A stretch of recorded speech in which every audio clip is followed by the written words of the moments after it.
Okay, Gillen dropped his eyes from the tortured gaze of his king. Everyone in the tent could see the pain there as Duncan realized that his daughter had been killed by Morgoth's Wargulls.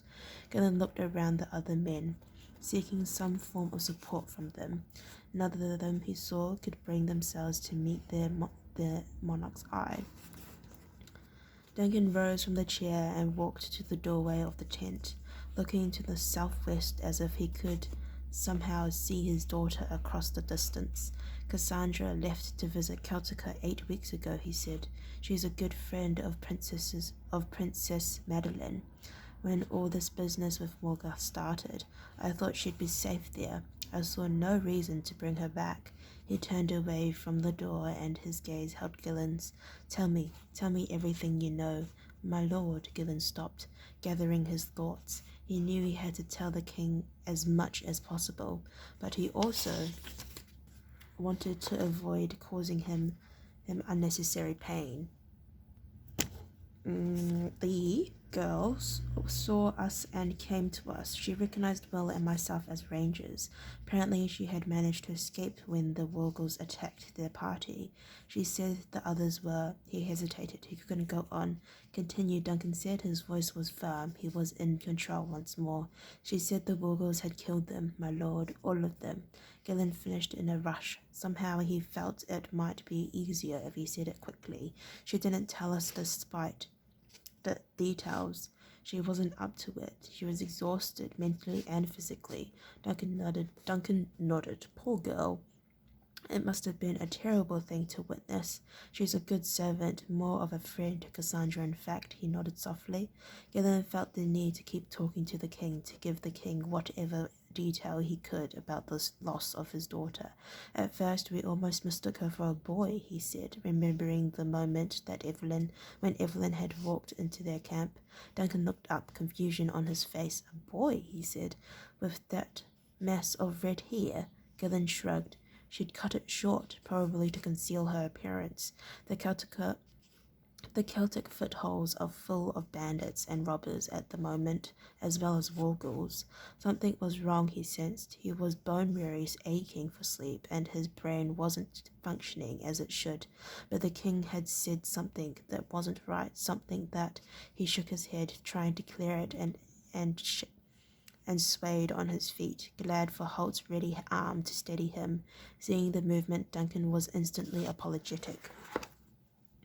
Ranger Gillen, he said, stepping forward and seizing his hand.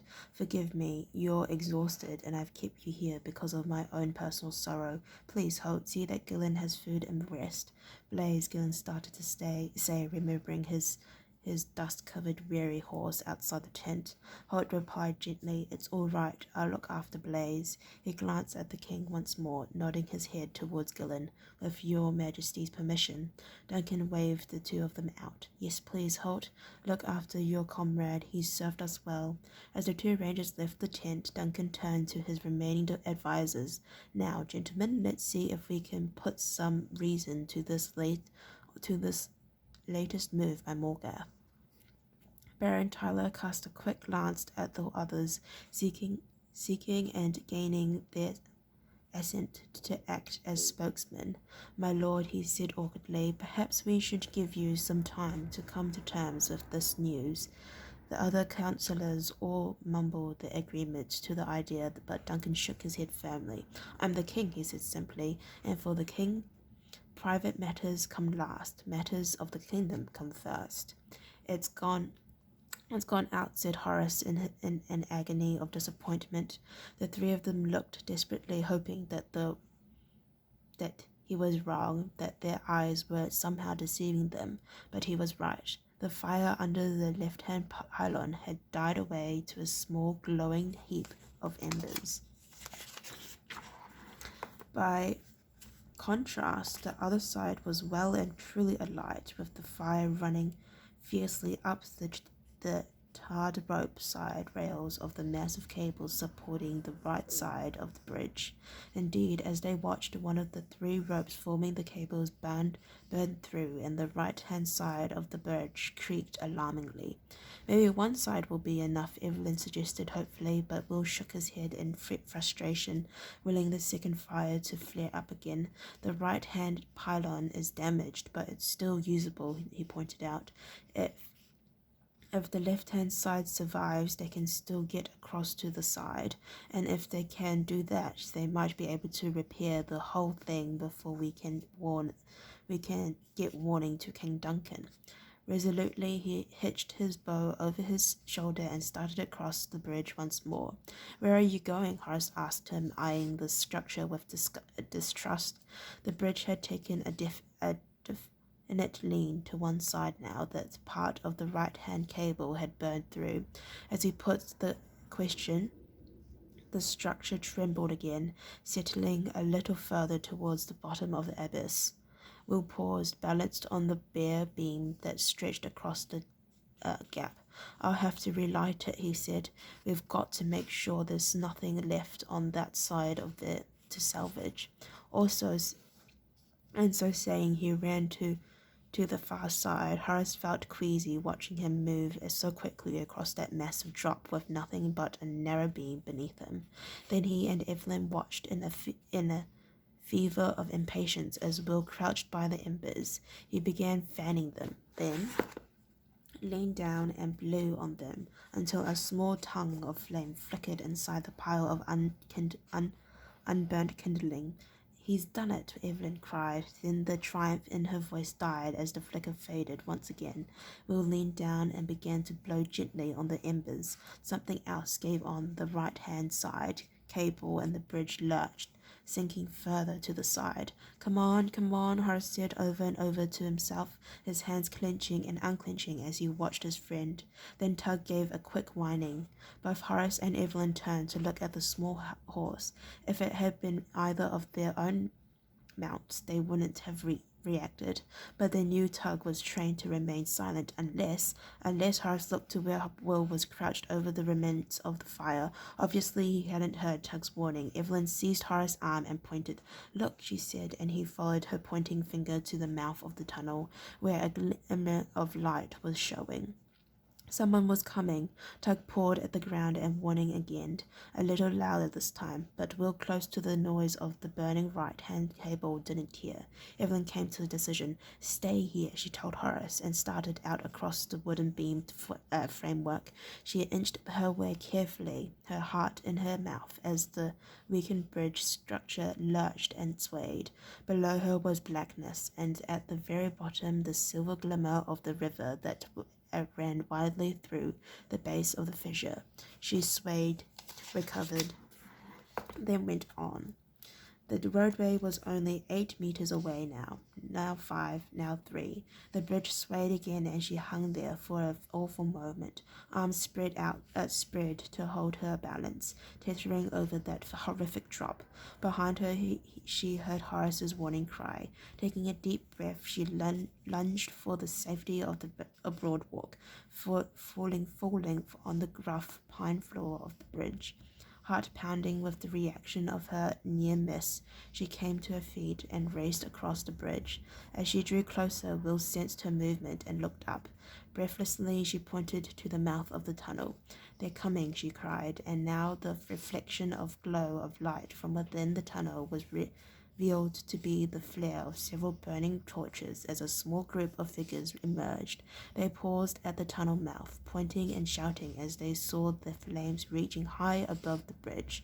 She counted 6 of them, and from their shambling, clumsy gait, she recognized them as Wargles. The Wargles began to run towards the bridge. They were just over 50 meters away, but covering the ground quickly, and she knew that there must be more behind them.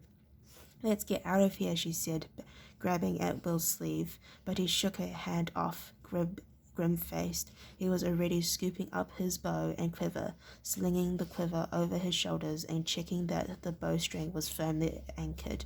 "You get back," he told her. "I'll stay and hold them off." Almost as he spoke, he knocked an arrow to the string and, barely seeming to aim, sent it hissing towards the lead wargle.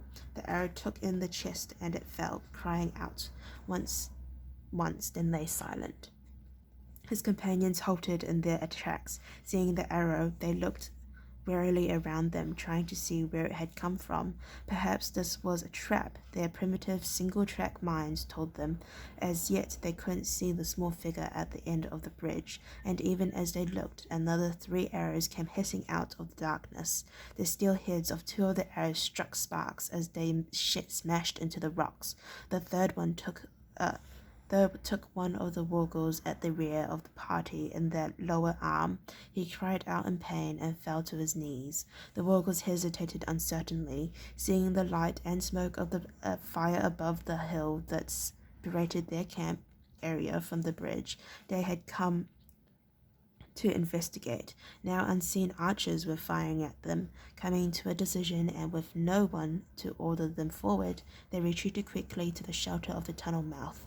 "They're going back," Evelyn told Will, but he'd already seen the movement, and he was on his knees again, trying to frantically rebuild the fire.